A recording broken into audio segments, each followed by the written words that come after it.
ओम जय जय जय नमोस्तु नमोस्तु नमोस्तु। नमो ओरियंताणं नमो सिद्धाणं नमो आर्याणं नमो वज्राणं नमो लोये सहस्राणं। मंगलम भगवान वीरो मंगलम गौतमो गणी मंगलम कुंदकुंदाद्यो जैन धर्मोस्तु मंगलम। सर्वमंगल मांगल्यम सर्वकल्याणकारकम प्रधानम सर्वधर्माणां जैनम जयतु शासनम्। नत्वा जिनेन्द्रं गतसर्वदोषं सर्वागदेवं हितदर्शकं च श्रीजैनसिद्धान्तप्रवेशिकेयं विरच्यते स्वल्पधियामिताय कर्म स्वरूप को जान कर अकर्म स्वभाव पहचान अकर तत्व को भोग कर भाई सिद्ध भगवान सिद्ध भगवान।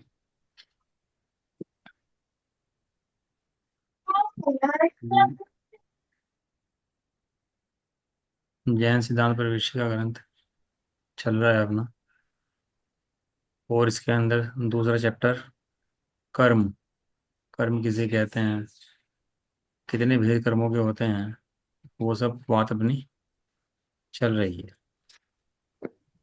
नाम है सिद्धांत, जैन सिद्धांत। सिद्धांत माने सूत्र। सिद्धांतों में हेरा फेरी नहीं कर सकते। सिद्धांतों को छेड़ दोगे तो सारा शासन छिड़ जाएगा पूरा का पूरा ही। ये सिद्धांत जो है ना, ये अपने जैन लोगों के पास ही हैं। बाकी लोगों के पास सिद्धांत नहीं है, कहानियां हैं। वहां पर कहानियां हैं, और हमारे पास सिद्धांत। सिद्धांत है। वो कहानियां सुनाते हैं। सब सारे धर्म के अंदर कहानियां मिलेंगी आपको। और देखो मजे की बात, जो प्रथान योग है ना, उसमें से कुछ कुछ कहानियां पकड़ ली और अपने हिसाब से पकड़ ली कहानियां में, और उसी को धर्म बता दिया। और जबकि प्रथमान योग है, सॉरी, द्रव्यन योग है, चरणन योग है, कर्णन योग है, धर्म तो इनके अंदर भी समाया हुआ है भाई साहब। इन सब के अंदर भी। लेकिन अपने यहाँ भी जो कहानियां है ना, जो प्रथमान योग है, उसके अंदर बहुत चेंज हुआ है। बहुत लोगों ने बहुत अपने हिसाब से ना, बहुत मिलावट हुई है उसके अंदर। जैसे प्रथमान योग वो लोगों ने ले लिया ना अपने पास, हमारे यहाँ भी प्रथमान योग के अंदर बहुत मिलावट करी गई अपने अपने अभिप्राय के हिसाब से। सब लोगों ने चेंज कर दिया प्रथमान योग। आज जो प्रथमान योग हमारे सामने है, वो वास्तविक प्रथमान योग नहीं है। उन कहानियों के अंदर बहुत चेंज है। लेकिन जो सिद्धांत हैं, वे हमारे पास वही हैं जो सर्वज्ञ देव की वाणी के अंदर आए हुए थे। ये कहानी है ना, ये जो कहानी मतलब कथाएं जो हैं, रक्षाबंधन की है या कोई भी कथाएं हैं, इनमें बहुत मिलावट हो सकती है। कोई बड़ी बात नहीं है। पता, विष्णु कुमार मुनिराज ने मुनिपद छोड़ा और वामन बन गए, भेष धारण कर लिया। तो अच्छी बात है कि बुरी बात है?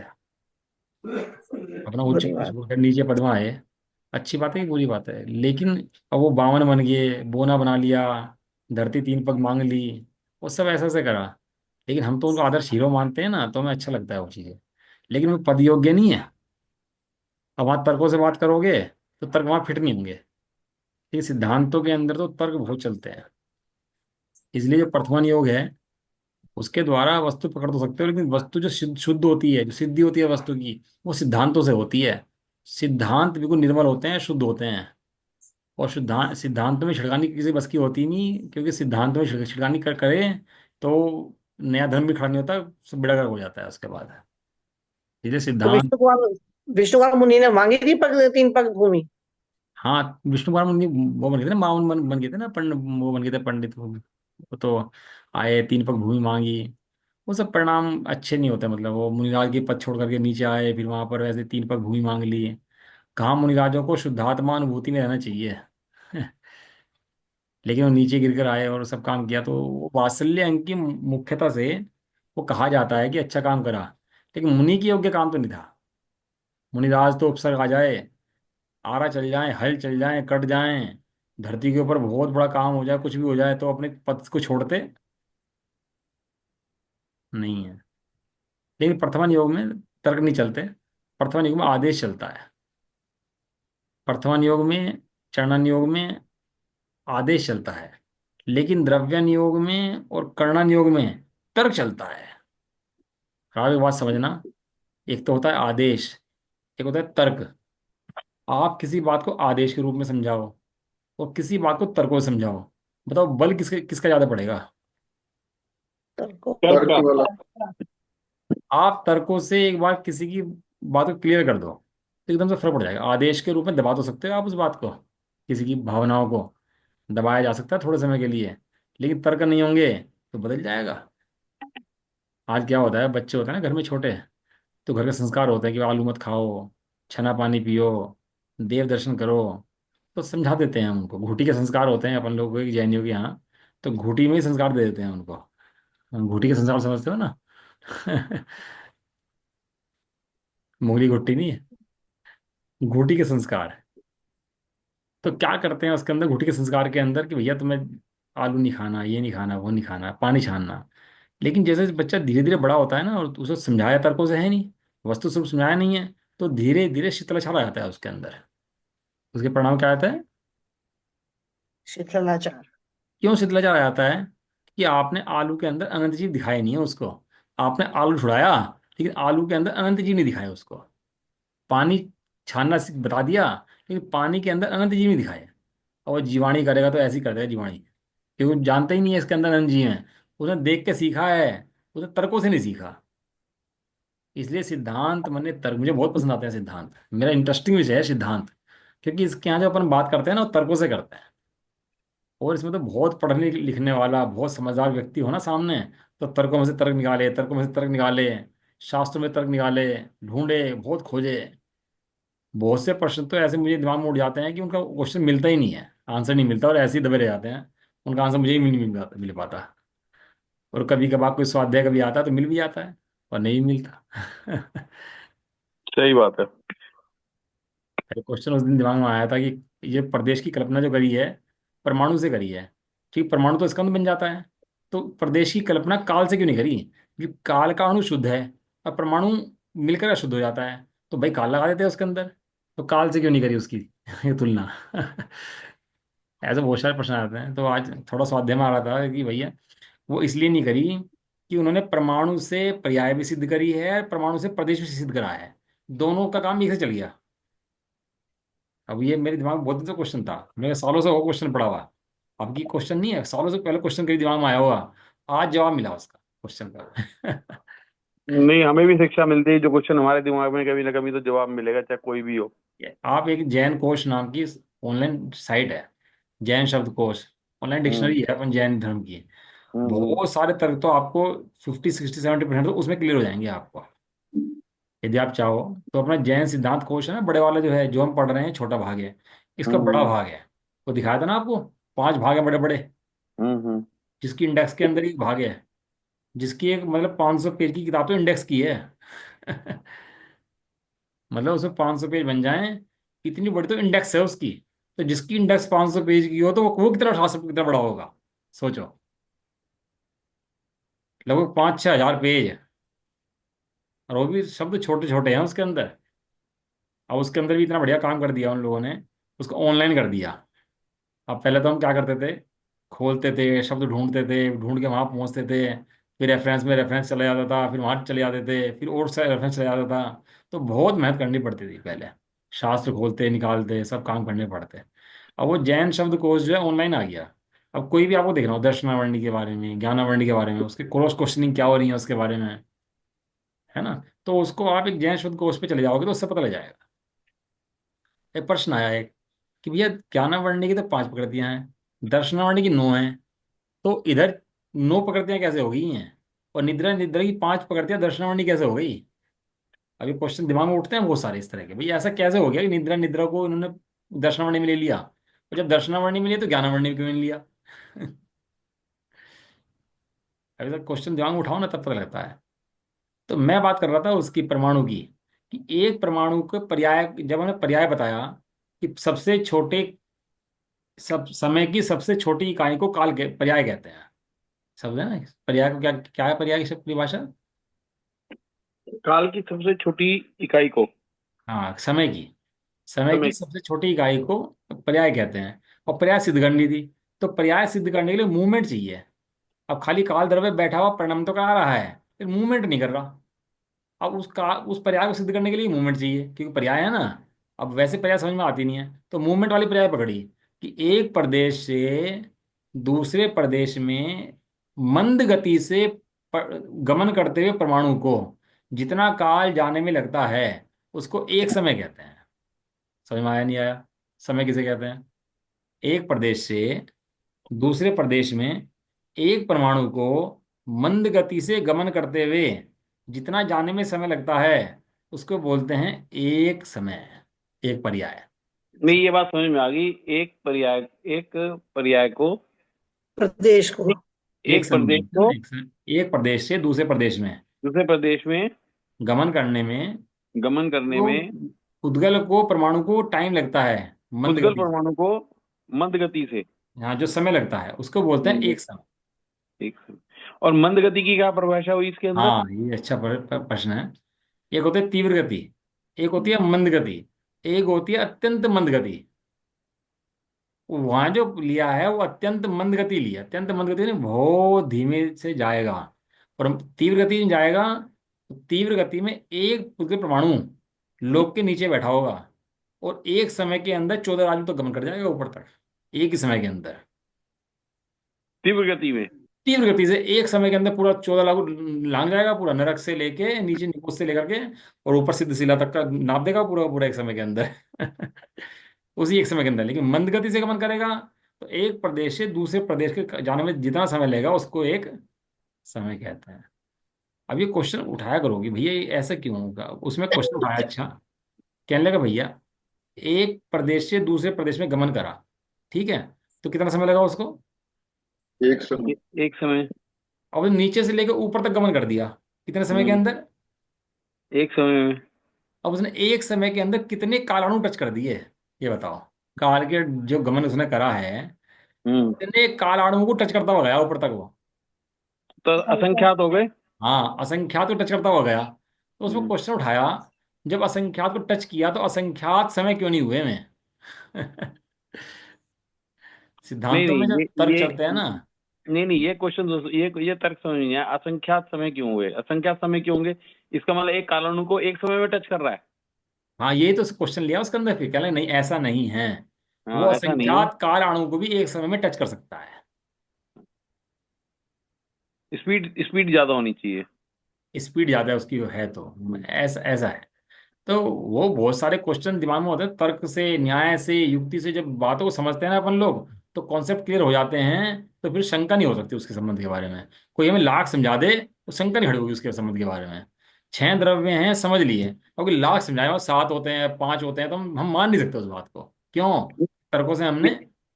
समझ लिया। नहीं, ये तिरुगति की तो समझ में आ गई कि 14 राजू उसने कवर कर लिया एक समय में।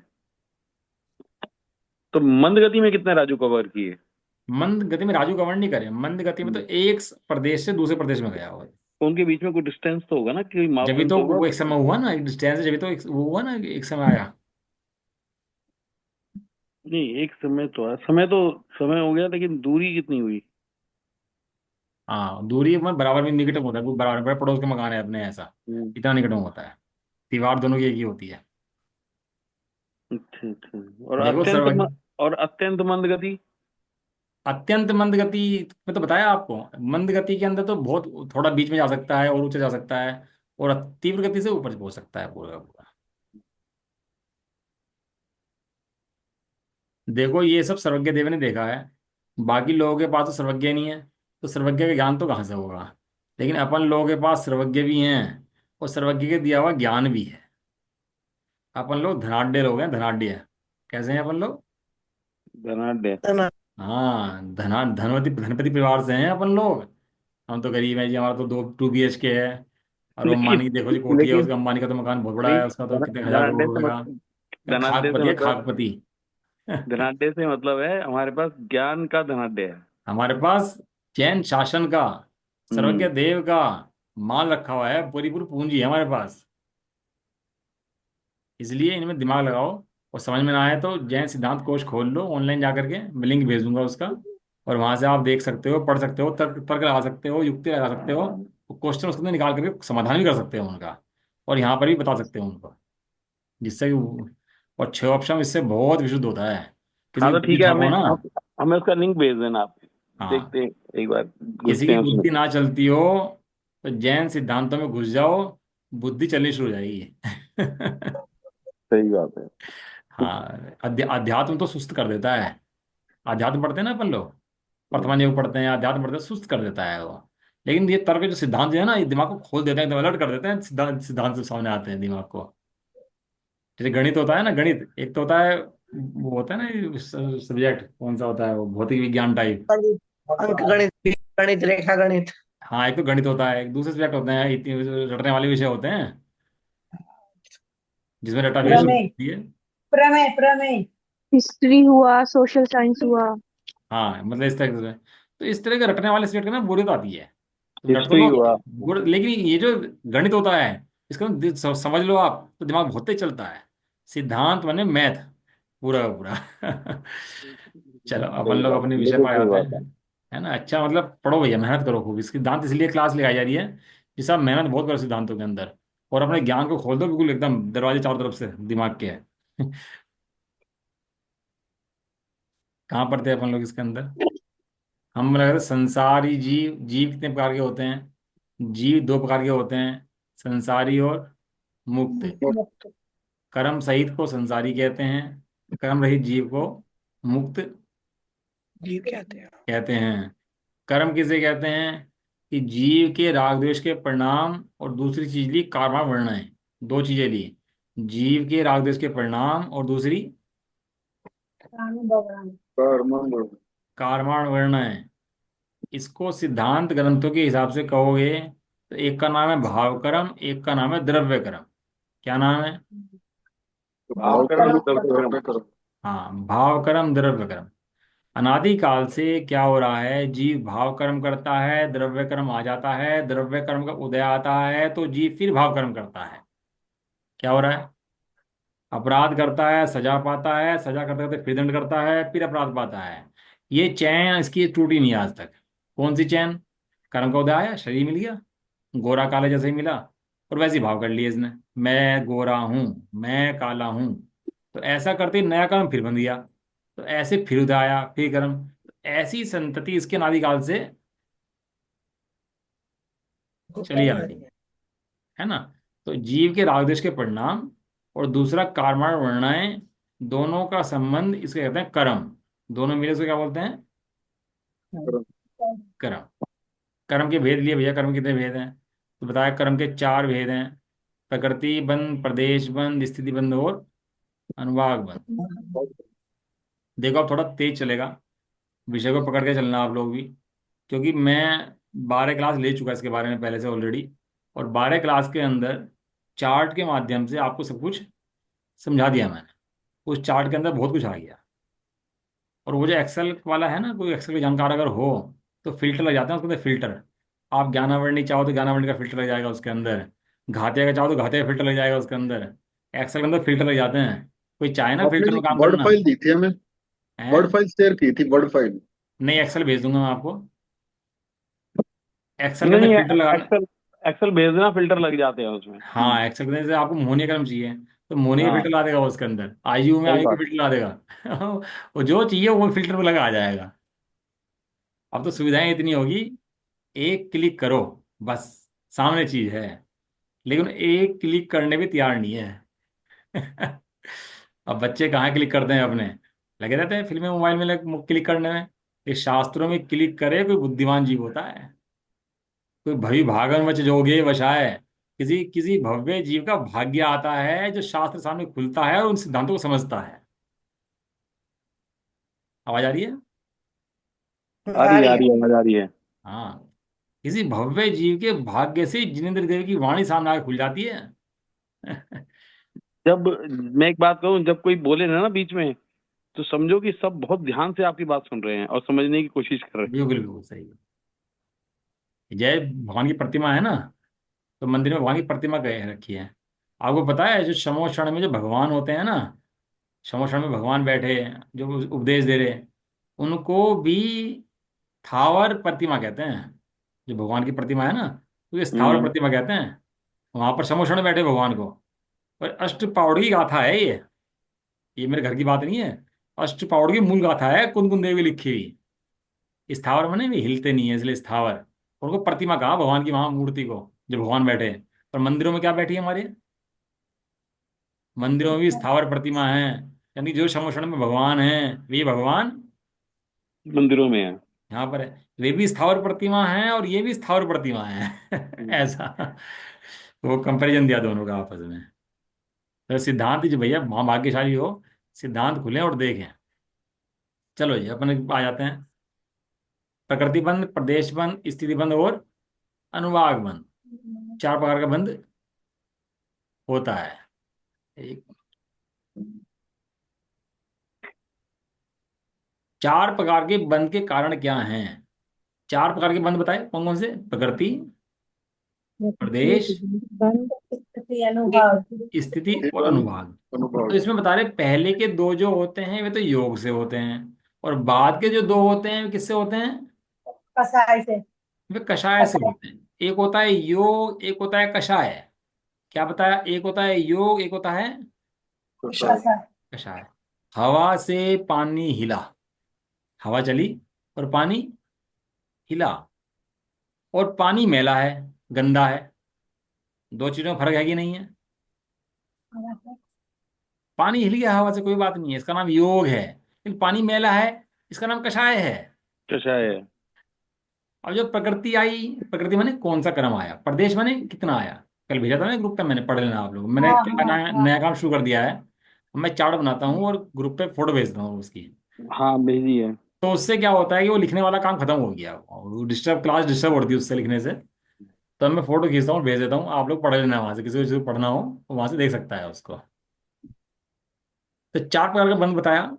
प्रकृति, प्रदेश, स्थिति और अनुभाग। योग से होता है प्रकृति और प्रदेश, और कषाय से होता है स्थिति और अनुभाग। अनुभाग। देखो मजे की बात, प्रकृति और प्रदेश कितने भी हो कोई टेंशन नहीं है। प्रकृति और प्रदेश, कितने भी हो कोई टेंशन नहीं। लेकिन स्थिति और अनुभाग कितने हैं इससे फर्क पड़ता है कर्मों के अंदर। कितने समय के लिए आए और कितना फल लेकर के आए। और वो कहाँ से बनता है? वो बनता है अपनी कषाय से। तीव्र कषाय से, तीव्र कषाय से पाप प्रकृतियां तीव्र बनती हैं, पुण्य प्रकृतियां मंद बनती हैं। और पुण्य मंद कषाय से, पुण्य परिणाम से पाप प्रकृतियां मंद बनती हैं, पुण्य प्रकृतियां तीव्र बनती अरे हैं। ऐसा। अगला प्रश्न है भैया, प्रकृति वन किसे कहते हैं? पहला प्रश्न 141। मोहादि जनक तक ज्ञानादि घातक। 2 शब्द लिए, क्या लिए? आदि जनक ज्ञानाधिकार। ज्ञानादि घातक। मोहादि जनक और ज्ञानादि घातक। कर्म 2 तरह के होते हैं, एक तो मोहादि जनक होते हैं, ज्ञानादि घातक होते हैं। घातक माने ढकने वाले होते हैं। 4 कर्म हैं, ज्ञानावर्णी, दर्शनावर्णी, मोहनीय और अंतराय। इनमें से ज्ञानावर्णी, दर्शनावर्णी और अंतराय ढकते हैं, और मोहनीय कर्म घातता है। मोहनीय कर्म, घातता है। एक एक सेना होती है बाहर से घेरती है, और एक सेना होती है अंदर जाके राजा को मारती है। 2 तरह के सैनिक होते हैं, सैनिकों में डिवाइडेशन होता है कि तुम महल के अंदर नहीं घुसोगे, तुम बाहर से उस बाउंड्री के खड़े रहोगे कि राजा बाहर भाग ना जाए। और कुछ सैनिक ऐसे होते हैं कि वो राजा बाहर ना भागे, लेकिन अंदर जाके क्या करते हो, राजा को मारते पकड़ हैं, लेते पकड़ते हैं, जो भी करते हैं। इस तरह पकड़ ये जो लेते। ज्ञानावर्णी, दर्शनावर्णी, अंतराय है ना, बाहर से घेरते हैं कि जीव की शक्ति पूरी पकड़ना हो जाए। लेकिन ये मोह जो है अंदर जाके घातता है, अंदर जाके जीव का घात करता है। तो ऐसे 2 तरह की प्रकृतियां, मोहादि जनक और ज्ञानादि घातक। उस स्वभाव वाले कार्मण पुद्गल स्कंदों का आत्मा से संबंध होना प्रकृति बंध कहलाता है। वो स्वभाव वाले कर्म पुद्गल जो हैं वो आत्मा के संबंध में आ गए। देखो मजे की बात, जहां हम बैठे हैं ना, जहां हम बैठे हैं वहां 2 तरह के कर्म हैं। एक तो हमारे से बंधे हुए कर्म है, एक हमारे से बिना बंधे हुए कर्म है। क्या कहा? एक बंधे हुए कर्म है, एक बिना बंधे हुए कर्म। हाँ, एक बंधे हुए कर्म है, एक बिना बंधे हुए कर्म है। तो जो बंधे हुए कर्म हैं उनको बोलते हैं कामाण वर्णाएं, और जो बिना बंधे हुए कर्म हैं उनको बोलते हैं कर्म। बनते कैसे हैं हमें? जैसे ही हम कोई परिणाम करते हैं तो वहीं पड़ी हुई कामाण वर्णाएं तुरंत वो कन्वर्ट हो जाती हैं अपने एक क्षेत्रावकाश संबंध रूप से, और एक कर्म रूप से अपने एक क्षेत्र में आ जाती हैं, अपने साथ जुड़ जाती हैं, चिपक जाती हैं अपने साथ। प्रत्येक समय कर्म आ भी रहे हैं और जा भी रहे हैं। क्या कह रहे हैं? प्रत्येक समय कर्म आ भी आ रहे भी हैं रहे और हैं जा और भी जा रहे रहे हैं। हैं। प्रत्येक समय चल रहा काम ये, और सब एक कर्म का नहीं, जितने असंख्यात कर्म हैं ऑटोमेटिक आ रहे जा रहे, आ रहे जा रहे। अभी भी बैठ के स्वाध्याय करें ना अपन लोग, तो परिणाम कैसे कर रहे हैं? स्वाध्याय वाले। तो कर्म पाप करते जारी, अब पुण्य करते अपना प्रमोट होकर आने लग रही है उसके अंदर ऑटोमेटिक व्यवस्था, पता लगता नहीं है हमारे को। लेकिन ये काम प्रत्येक समय परिणामों से चलता रहता है। एक समय के परिणाम से सारी कर्मों की स्थिति बदलती रहती है, आते रहते हैं, जाते रहते हैं, आते रहते हैं और जाते रहते हैं तो ये प्रकृति बंध बने ये होता है। इसके प्रकृति बंध के कितने भेद हैं? कि कर्म प्रकृति बंध या कर्म की 8 भेद हैं। कितने प्रकार के कर्म होते हैं? ये जो कर्म बनते हैं जीव को, जो पकड़ते हैं जीव को, ये कितने प्रकार के होते हैं? ठीक है ना? पीडीएफ का थोड़ा साइज बढ़ सकता है जी, बहुत थोड़ा छोटा दिख क्या रहा है। चीज? जो पीडीएफ है सामने शेयर करके उसका साइज बढ़ सकता है थोड़ा बड़ा। साइज बड़ा कर सकूं? हाँ नहीं, जी। अपने हाथ से बढ़ा लेंगे तो अपने हाथ से ही बढ़ जाएगा। आप अपने हाथ बढ़ा दो, अपने अपने आप हाथ बढ़ से हो जाएगा। जाएगा जूम करके। मैं बढ़ा देता हूँ उसको फिर।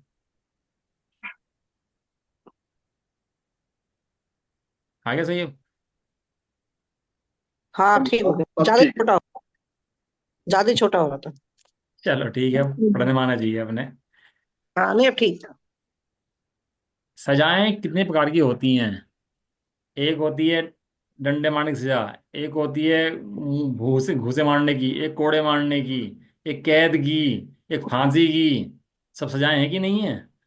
ऐसे ही कर्म कितने प्रकार के होते हैं? ज्ञानावरणी, दर्शनावरणी, वेदनीय, मोहनीय, आयु, नाम, गोत्र और अंतराय। अंत। राइट। कर्म कहो या प्रकृति कहो, एक वाचक है। आप हमेशा ध्यान रखना ग्रंथों के अंदर कहीं कहीं शब्द प्रकृति आएगा, प्रकृति। तो जब प्रकृति शब्द आए तो उसका मतलब कर्म प्रकृति। क्या मतलब प्रकृति का मतलब? क्रम कर्म क्रम प्रकृति। प्रकृति। कई जगह शास्त्र आप पढ़ोगे, अध्ययन करोगे, तो प्रकृति प्रकृति शब्द तो कंफ्यूज मत होना। वहां पर जहां प्रकृति कहेंगे उसका मतलब प्रकृति होता है, कर्म प्रकृति होता है। ठीक है? देखा होगा आपने, जो मोहनी के 3 टुकड़े हैं उसके अंदर एक भेद है। कौन सा? सम्यक प्रकृति का। प्रकृति एक तो है मिथ्यात, एक सम्यक मिथ्यात, एक सम्यक प्रकृति।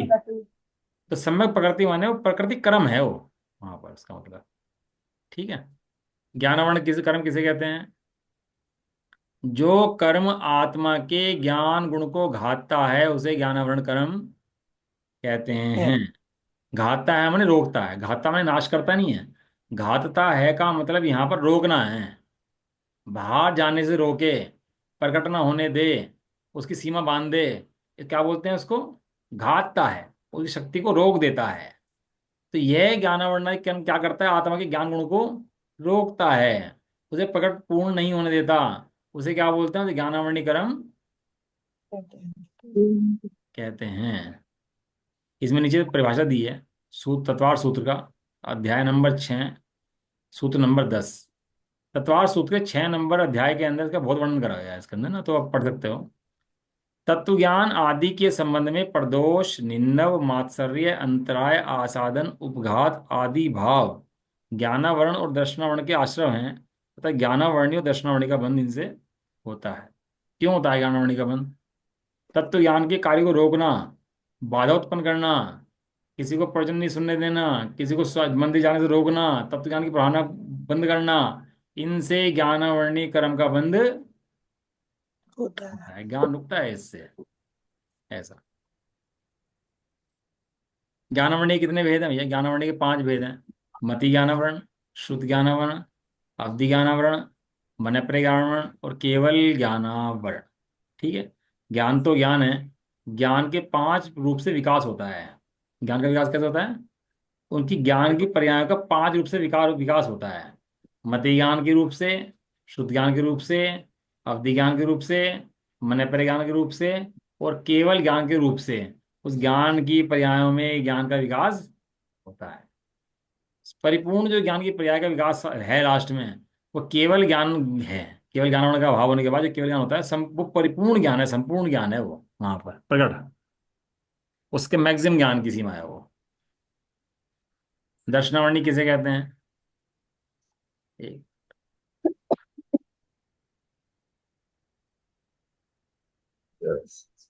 जो कर्म आत्मा के दर्शन गुण को घातता है, उसे दर्शनावर्णी कर्म कहते हैं। पढ़ा चुके हैं इसको, सामान्य प्रतिभास है दर्शन का मतलब, सामान्य प्रतिभास सब पढ़ा चुके हैं आपको ना। दर्शनावर्णी कितने भेद हैं? दर्शनावर्णी के 9 भेद हैं। चक्षु दर्शनावर्ण, अचक्षु दर्शनावर्ण, अवधि दर्शनावर्ण, केवल दर्शनावर्ण, निद्रा निद्रा निद्रा, प्रचला प्रचला प्रचला, और स्त्यान ग्रंथि। है ना? तो बताया था आपको मति मन परिज्ञान का कहाँ चला गया, वो चक्षु में कौन सा आए हैं, चक्षु में कौन सा आए हैं, वो सब आप देख लेना वहां से, है ना? वैसे उसमें एक्स्ट्रा पढ़ने की जरूरत नहीं है।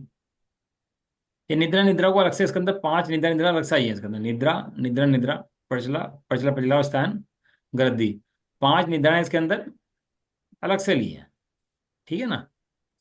आप चाहो तो इस निद्रा के बारे में सिद्धांत जो कोश है उससे अच्छा खोल सकते हो, आप पढ़ सकते हो उसके अंदर, बहुत उसके अंदर खुलासा दिया है ना? ये 5 अलग से क्यों रखे? क्योंकि इन 5 के अभाव में कोई गुण प्रकट नहीं होता। क्या कहा? निद्रा के अभाव में कोई गुण प्रकट, जैसे चक्षु दर्शनावरण है, चक्षु दर्शनावरण के अभाव में चक्षु गुण प्रकट हो जाएगा, अचक्षु दर्शनावरण के अभाव में अचक्षु, अवधि के अभाव में अवधि, केवल के अभाव में केवल दर्शन केवल। केवल क्या? लेकिन 5 जो निद्रा है ना, इनके अभाव में गुण प्रकट नहीं होता, केवल इनका अभाव हो जाता है। इसलिए इनको अलग से 5 को इसके अंदर रखा गया है। अगला है वेदनीय कर्म किसे कहते हैं? जिस कर्म के फल में जीव को बाह्य सुख दुख की वेदना होती है, अर्थात जो कर्म निमित्त रूप से आत्मा के अव्यवबाध गुण को घातता है, उसे वेदनीय कर्म कहते हैं। वेदनीय कर्म माने जिस कर्म के फल में, जब कर्म को उदाया तो सुख की सामग्री या दुख की सामग्री जीव को प्राप्त होगी। कुछ सुख की सामग्री प्राप्त हो सकती है, कोई दुख की सामग्री, किसी का वियोग हो गया, किसी अच्छे का संयोग, किसी की शादी हो रही है, किसी के बच्चे हो रहे हैं, किसी का मर रहा है, किसी का नुकसान हो रहा है, किसी का फायदा हो रहा है। ये सब क्यों हो रहा है? सब ये इसका कंट्रोलर कौन है? कंट्रोल कहाँ से है इसका? वेदनीय कर्मों से, कर्मों से। हाँ, ये साता साता वेदनी है, तो उसके निमित्त से प्राप्त होती है। अर्थात जीव का जो अव्यवबाध गुण है, प्रतिजीवी गुण जो है, उसको घातता है। इसमें नीचे परिभाषा दी है इसके अंदर, पढ़ते हैं अभी। वेदनीय कर्म के कितने भेद हैं? वेदनीय कर्म के 2 भेद हैं, साता वेदनीय और असाता वेदनीय। असाता वेदनीय। नीचे परिभाषा दी है, साता वेदनीय कैसे बनता है जीव को, जो पुण्य कर्म है वो कैसे बनता है जीव को? संसारी जीवों के प्रति और वर्तियों के प्रति, त्यागियों के प्रति, शावकों के प्रति, मुनराजों के प्रति अनुकंपा, दान और सराग संयम, माने जो श्रावक आदि हैं उन रूप, योग, सहनशीलता, शोच आदि भावों से साता वेदनीय कर्म का बंध होता है। और साता वेदनीय कर्म का बंध दुख, शोक, ताप, चीखना, विलाप करना आदि भावों से असाता वेदनीय कर्म का बंध होता है। देखो, जब कोई मरता है ना अपने यहाँ, तो बहुत रोते हैं, गाते हैं, है ना, कि भैया मेरा क्या होगा। अब ये नहीं सोचते तेरा क्या होगा, कि तूने धर्म करा था कि नहीं करा था, तू कहाँ गया, तेने साधना करी कि नहीं करी, तेरा क्या होगा। क्या क्या करते हैं? हमारा क्या होगा भैया, तू चला गया, हमारा क्या होगा। तो रोते गाते हैं। ये रोने गाने से असाता वेदनीय क्रम बनता है। अब जान लेना नहीं, वस्तु ये तो व्यवस्था बड़ा अपन लोगों ने, कि जीव अलग ये तो ब- है, पुद्गल अलग है। ये तो बड़ा मरना, खास कोई नहीं तथ्य। मर सकता, ना जीव मरता ना पुद्गल मरता, एक साथ थे। अब क्या हो गए? अलग अलग। 2 थे 2 हो गए, 2 थे दो हो गए। 2 हो गए। और तत्वज्ञानी होगा तो स्वर्ग में गया होगा, देव बना होगा, तो रोना किस लिए है? तो इसलिए कोई मरे, रोना बिल्कुल नहीं, आराम से शांति से दाह संस्कार करना उसका, और बिल्कुल शांत रहना। शोक संताप करके चीखना चिल्लाना बिल्कुल भी योग्य नहीं है। नहीं है। इससे तो अपने को असाता वेदने कर्म घोर बंद होता है, फिर आगे फिर उदय में आता है तो फिर दुखों जीव होता है इसलिए। नहीं तो ये बड़ा साफ लिखा है, जिस कर्म के फल में जीव को बाह्य सुख दुख की वेदना होती है। मतलब सुख दुख को भी वेदना कहा है, सुख दुख की वेदना होती है। हाँ, वेदना माने वेदन, वेदन, अच्छा। फीलिंग। खाता वेदन या खाता वेदन। मोहनीय कर्म किसे कहते हैं? जो कर्म आत्मा के सम्यक गुण को, मतलब श्रद्धा गुण को और चारित्र गुण को घातता है। यहाँ घातता शब्द का मतलब है भेदता है। उसे मोहनीय कर्म कहते हैं। कहते हैं। मोहनीय कर्म में कितने भेद हैं? कि मोहनीय कर्म के दो भेद हैं, दर्शन मोहनीय और सारे किनारे। चारित्र मुनि, चारित्र। बहुत खुलासा इन चीज़ों का हो चुका सबका, है ना। तो आप लोग अपना इसको देख लेना। अभी कितना टाइम हो गया क्लास का? टाइम भी हो गया। पढ़ लेते हैं, परिभाषा को पढ़ लेते हैं ना। दर्शन आपकी मोहनीय कर्म किसे कहते हैं?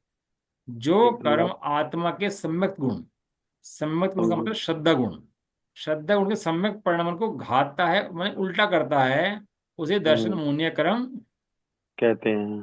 कहते हैं। जिस कर्म के उदय में आत्मा सम्यक दर्शन नहीं ले पाता, संसार में भ्रमता रहता है, सच्चा स्वरूप नहीं जान पाता, उल्टी मान्यता बनी रहती है, शरीर आदि को अपना मानता रहता है, उस कर्म को मोहनीय कर्म कहते हैं। कहते हैं। सबसे खतरनाक कर्म है मोहनीय कर्म। नीचे इसकी वो दी है कि दर्शन मोहनीय कर्म क्यों बनता है। देखो नीचे देख लेते हैं। प्रतवार सूर्य जी का अधिकार नंबर 6, सूत्र नंबर 13 लिख रहे हैं। केवली श्रुत संग देव आदि का अवर्णवाद करने से दर्शन मोहनीय कर्म का बंध होता है। होता है। दर्शन मोहनीय कर्म का बंध क्यों होता है? जो सच्चा मार्ग है उसका अवर्णवाद करने से दर्शन मोहनीय कर्म का बंध। होता है। होता है। किसने देखा पानी के अंदर नंद जीव है, किसने देखा आलू के अंदर जीव है? कौन देखता है? कहाँ मरेंगे, कौन जी रहा है, मस्त खाओ पियो ऐश करो। किसने देखे स्वर्ग नरक ही है? कहाँ है दुनिया है? कुछ नहीं है। वर्तमान में भोगो और मजे करो अपना। ये जीव होते होंगे पता नहीं, हमें हमें क्या मतलब है। हम तो अपनी जिंदगी जी रहे हैं, थोड़ा जीवन मिला है, मस्ती करो। ऐसे लोग बहुत है बताने वाले। जब हम जाते हैं ना कि खाते पीते नहीं है, कुछ लेते नहीं है, तो कहते हैं जैन साहब जीवन खराब कर दिया आपने अपना। भगवान ने जीवन दिया आपको मस्ती करने के लिए, और आप जीवन खराब कर दिया आपने, कुछ नहीं मस्ती करी आपने। अब ये सब पता नहीं है कि जीवन खराब कौन कर रहा है अपना। ये तो पता लगेगा अभी 20-30 साल बाद कि जीवन खराब किसका हुआ। तो ये भगवान देखो, के जिनागम का, जैन मार्ग का, केवली भगवान का अवर्णवाद करने से, उनका निरादर करने से, अनादर करने से दर्शन होने क्रम का बंध। होता है। देखो बड़ा कमाल है। आजकल लोग मंदिर में मोबाइल ले आते हैं, देखा होगा आपने, मंदिर में आते तो साथ में मोबाइल रखते हैं अपने, मंदिर में ही मोबाइल। और भगवान को हाथ जोड़ने तो हाथ में मोबाइल रख लें पहले ही, कि भगवान जी पहले मोबाइल से बात करो, बाद में हम तुम्हारे से बात करेंगे। पहले ही मोबाइल रख दिया। और एक मोबाइल मने पूरी दुनिया से कनेक्शन है, पता नहीं किसका बच जाए। और सुनो मजे की बात, जेब में मोबाइल रखा हो और बच जाए, और आप उसे म्यूट भी कर दो, तो चैन से बैठ के पूजा नहीं पढ़ सकते आप उसके बाद। कर सकते हो पूजा उसके बाद? नहीं। जब तक दिए ना देख लें फोन किसका आया है, तब तक जामे चैन नहीं पड़ सकती। बिल्कुल क्यों? सही बात है। क्योंकि धर्म सबसे हल्की रुचि का विषय है, और विषय कषाय सबसे ज्यादा रुचि का विषय है। वहां निश्चय निश्चय कहा था, तो निश्चय का मतलब तो ये था ना कि सारे काम क्रियाकलाप सब बाहर छोड़ता हूँ, ये तो मतलब था निश्चय हम्म, निश्चय का। और सही सब तो बात। छोड़ दिया, तो मोबाइल ले आया। कहना भैया छाना पानी पीता हूँ, मेरा अनछने का त्याग है, मैं शराब पी लेता हूँ बस। हफ्ते में एक बार शराब पीता हूँ, लेकिन छना पानी पीता हूँ भाई साहब मैं। तो त्यागी है कि नहीं है? नहीं। निश्चय निश्चय तो मैंने कह दिया, मोबाइल जेब में रख के ले आया। सबसे हल्की रुचि का विषय है धर्म, और सबसे तीव्र रुचि का विषय है विषय कषाय। अब कभी चेक कर लेना अपने अंदर में, चेक कर लेना। और थोड़ा समय बढ़ जाए, आधे घंटे का स्वाध्याय के अंदर, तो आकुलता शुरू हो जाएगी। क्योंकि हम लड़की देखने जाएं, लड़का देखने जाएं, कहीं घूमने जाएं, तो आधा घंटा तो पता नहीं लगता कहाँ चला गया। है बराबर नहीं है ऐसी बात? तो उसमें क्या है, जो हल्की रुचि के विषय हो ना, उसमें एक तरीका है। या तो सबसे पहले खत्म करो उस काम को, ये सारे काम निपटा कर तब बैठो उस काम के लिए। दो तरीके हैं उसके। या तो सारे काम शुरू होने से पहले वो काम कर दो आप, हल्की रुचि वाले काम जो है। या फिर सारे काम निपटा दो, खाने के पीने के जितने काम है सब निपटा दो, और जिस समय कोई काम ना हो उस समय लेके बैठो उस काम को। तो क्या है, फिर उससे आकुलता नहीं होती और वो काम आराम से हो सही जाता है। और बात।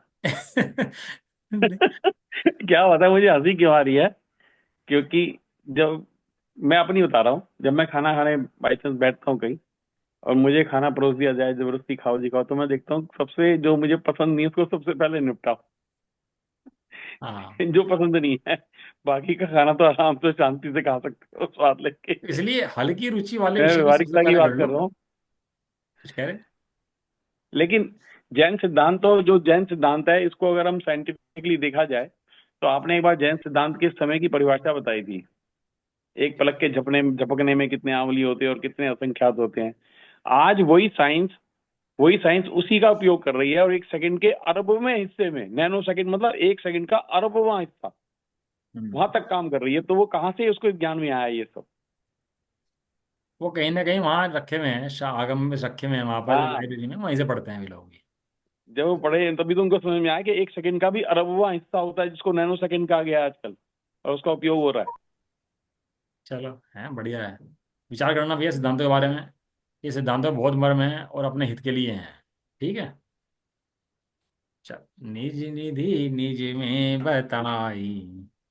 यह अनंत उपकार है उसके लिए जिन्हें वाणी माँ को वंदना शत बार है। प्रमाणों का कारण।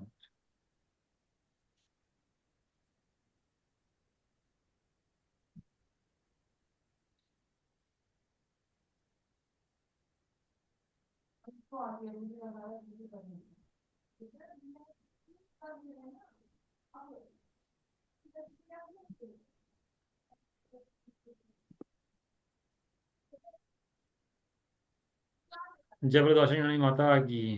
जय हो। जय हो। महान जैन धर्म की। जय जय हो। हो। एक साथ बोलिए। जय सभी को जय जिनेन्द्र, जय जय जय जिनेन्द्र, सभी जय को जय। जिनेन्द्र। जय।